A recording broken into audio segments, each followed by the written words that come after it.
और ब्रेक के बाद कुछ और महत्वपूर्ण खबरों की ओर रुख करते हैं। कौटिल्य इकोनॉमिक कॉन्क्लेव 2024 का आज समापन हो गया। विदेश मंत्री डॉक्टर एस जयशंकर ने आज कई वैश्विक मुद्दों पर भारत की बात सामने रखी। जयशंकर ने ग्लोबल साउथ से जुड़े मुद्दों पर चर्चा की तो ब्रिक्स के वैश्विक विस्तार, क्वाड के महत्व और भारत के पड़ोसी देशों से संबंधों पर विस्तार से बात भी सामने की। विदेश मंत्री ने मौजूदा राजनीतिक घटनाक्रम के बीच यूएन जैसी संस्थाओं की प्रासंगिकता पर भी सवाल खड़े किए। कौटिल्य इकोनॉमिक कॉन्क्लेव 2024 के अंतिम दिन ग्लोबल साउथ से जुड़ी चुनौतियों और उसके समाधान पर सदस्य देशों ने चर्चा की और अपने अपने विचार रखे। विदेश मंत्री डॉक्टर एस जयशंकर ने इंडिया एंड द ग्लोब विषय पर समापन सत्र में भाग लिया। डॉक्टर एस जयशंकर ने ग्लोबल साउथ में भारत की भूमिका, ब्रिक्स के वैश्विक विस्तार, क्वाड के महत्व और भारत के अपने पड़ोसी देशों के संबंधों सहित कई मुद्दों पर बात की। उन्होंने कोविड महामारी के दौरान चुनौतीपूर्ण परिस्थितियों और मौजूदा समय में वैश्विक चुनौतियों से सामना करने की संयुक्त राष्ट्र की भूमिका पर भी सवाल उठाए। Probably the biggest thing which happened in our lives was COVID. Now think about what did the UN do on COVID, and I think the answer is not very much.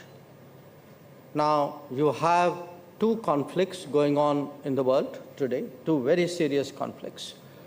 Where is the UN on them? Essentially a bystander.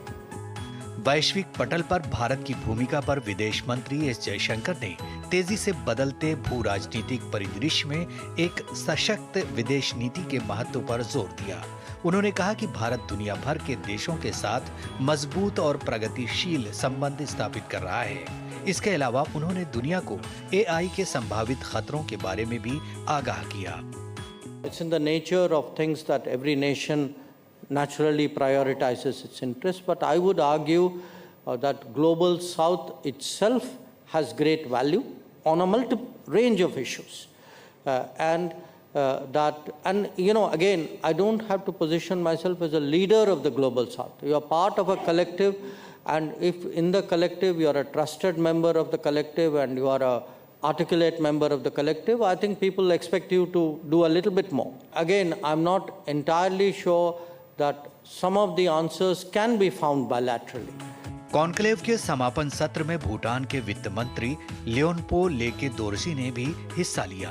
उन्होंने भूटान और भारत की विकास यात्रा में भारत की भागीदारी और रणनीतिक संबंधों पर प्रकाश डाला। 4 अक्टूबर को शुरू हुए 3 दिवसीय कॉन्क्लेव के दौरान दुनिया के ज्वलंत मुद्दों पर चर्चा हुई। साथ ही कौटिल्य इकोनॉमिक कॉन्क्लेव में भविष्य में दुनिया की रूपरेखा और विकास की डगर पर सभी को एक साथ लेकर चलने की झलक भी साफ तौर पर देखने को मिली। Bureau report, DD news.